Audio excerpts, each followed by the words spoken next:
സംവിധായകൻ രഞ്ജിത്തിനെതിരായ ലൈംഗിക അതിക്രമ കേസിൽ അന്വേഷണം പൂർത്തിയായെന്ന് SIT. ലൈംഗികാതിക്രമത്തിന് രഞ്ജിത്തിനെതിരെ തെളിവുകൾ ലഭിച്ചിട്ടുണ്ട്. കേസിൽ നടൻ ബോബി കുര്യനും മറ്റും ക്ലീൻ ചിറ്റ്. രഞ്ജിത്തിനെ ഒളിവിൽ പോകാൻ സഹായിച്ചു എന്നതിന് തെളിവില്ലെന്നാണ് SIT പറയുന്നത്. രാഗിൻ വിവരങ്ങളുമായി ചേർന്നുണ്ട്. രാഗിൻ, എന്തൊക്കെ കാര്യങ്ങളാണ് വ്യക്തമായത്? വിശദാംശങ്ങൾ എന്ത്? മോത്തി, രഞ്ജിത്തിനെതിരായ ലൈംഗിക അതിക്രമ കേസിൽ അന്വേഷണം പൂർത്തിയായി കഴിഞ്ഞിരിക്കുന്നു എന്നതാണ് SIT വ്യക്തമാക്കുന്നത്. ഇതുമായി ബന്ധപ്പെട്ട് ഏതാണ്ട് എല്ലാവരെയും തന്നെ ചോദ്യം ചെയ്തിട്ടുണ്ട്. IC മെമ്പർമാർ, അതോടൊപ്പം തന്നെ മറ്റ് ഈ സെറ്റിലുണ്ടായിരുന്നവർ ഉൾപ്പെടെയുള്ളവരുടെ ചോദ്യം ചെയ്യൽ ഏതാണ്ട് പൂർത്തിയായി കഴിഞ്ഞിരിക്കുന്നു. കുറ്റപത്രം തയ്യാറാക്കുന്ന നടപടികളിലേക്ക് കടന്നിരിക്കുന്നു എന്നതാണ് SIT സംഘം അറിയിക്കുന്നത്. അതോടൊപ്പം തന്നെ രഞ്ജിത്തിനെതിരെ ഈ കേസുമായി ബന്ധപ്പെട്ട് കൃത്യമായിട്ടുള്ള തെളിവുകൾ ശേഖരിക്കാൻ കഴിഞ്ഞിട്ടുണ്ട് എന്നും SIT വ്യക്തമാക്കുക. ആ തെളിവുകളടക്കം ഉൾപ്പെടുത്തിക്കൊണ്ട് ചാർജ് ഷീറ്റ് ഉടൻ സമർപ്പിക്കും. ഇതോടൊപ്പം തന്നെ അന്ന് ഈ രഞ്ജിത്തിന്റെ കേസുമായി ബന്ധപ്പെട്ടുകൊണ്ട് നടൻ ബോബി കുര്യൻ, അതോടൊപ്പം തന്നെ ശാലിനി ഉൾപ്പെടെയുള്ളവരെ ചോദ്യം ചെയ്തിരുന്നു.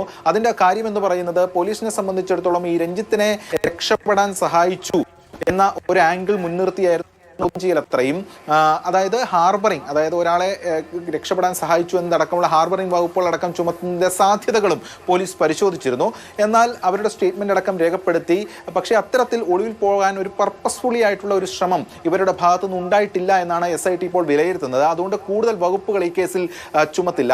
അതോടൊപ്പം അത്തരത്തിൽ സർവൈവറെ നേരിട്ട് രഞ്ജിത്ത് ഭീഷണിപ്പെടുത്തിയതായിട്ടുള്ള തെളിവുകൾ അല്ലെങ്കിൽ അതുമായി ബന്ധപ്പെട്ട വിവരങ്ങൾ കിട്ടിയിട്ടില്ല. പക്ഷേ ഈ പരാതി വരുന്നതിന് മുൻപ് ചില ഒത്തുതീർപ്പ് ശ്രമങ്ങൾ ഉണ്ടായിട്ടുള്ളതായിട്ടുള്ള വിവരങ്ങളുമുണ്ട്. എന്തായാലും ഇതുൾപ്പെടെയുള്ള കാര്യങ്ങൾ പോലീസ് ഇപ്പോൾ നോക്കുന്നുണ്ട്. അതോടൊപ്പം ഈ ചാർജ് ഷീറ്റിന്റെ ഏതാണ്ട് കാര്യങ്ങളൊക്കെ തന്നെ നടപടിക്രമങ്ങളിലേക്ക് കടന്നിരിക്കുകയാണ്. അതോടൊപ്പം ജാമ്യ വ്യവസ്ഥ, നിലവിൽ രഞ്ജിത്ത് ബെയിലിലാണ്. ആ ജാമ്യ വ്യവസ്ഥയിൽ ഇളവ് വേണമെന്നാവശ്യപ്പെട്ടുകൊണ്ട് രഞ്ജിത്ത് കോടതിയിലേക്ക് മൂവ് ചെയ്യാനുള്ള സാധ്യതയുമുണ്ട്. അതുമായി ബന്ധപ്പെട്ട നടപടിക്രമങ്ങൾ പ്രതിഭാഗവും മുന്നോട്ട് നീക്കുന്നതായിട്ടാണ് അറിവ്.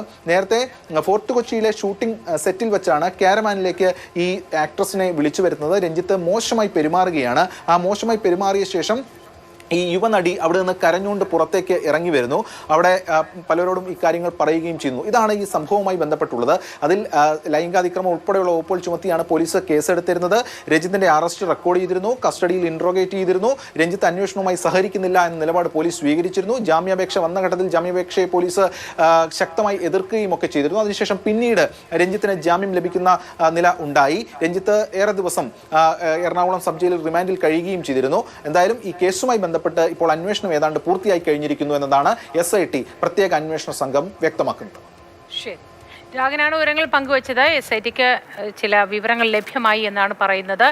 വ്യക്തമായ തെളിവുണ്ട്, അത്തരത്തിൽ ലൈംഗിക അതിക്രമം നടത്തി എന്നതിന് തെളിവുണ്ട് എന്നാണ് പറയുന്നത്. ഈ തെളിവുണ്ട് എന്ന് പ്രത്യേക അന്വേഷണ സംഘം പറഞ്ഞ സാഹചര്യത്തിലെങ്കിലും ഇനിയെങ്കിലും ചില കപട പുരോഗമനവാദികൾ അല്ലെങ്കിൽ സ്ത്രീ പക്ഷവാദികൾ പ്രതികരിക്കുമായിരിക്കുമെന്ന് കരുതുകയാണ്. പ്രത്യേക സംഘടനകളുണ്ട്. നമുക്ക് സ്ത്രീകളുടെ സുരക്ഷയ്ക്ക് വേണ്ടി മാത്രം വായ തുറക്കുന്ന ചില മനുഷ്യരുണ്ട്. ഇവരെല്ലാവരും പ്രതികരിക്കുമായിരിക്കുമെന്ന് കരുതുന്നു. രാഘവന് നല്ല ദിവസമായിരിക്കട്ടെ എന്ന് ആശംസിക്കുന്നു.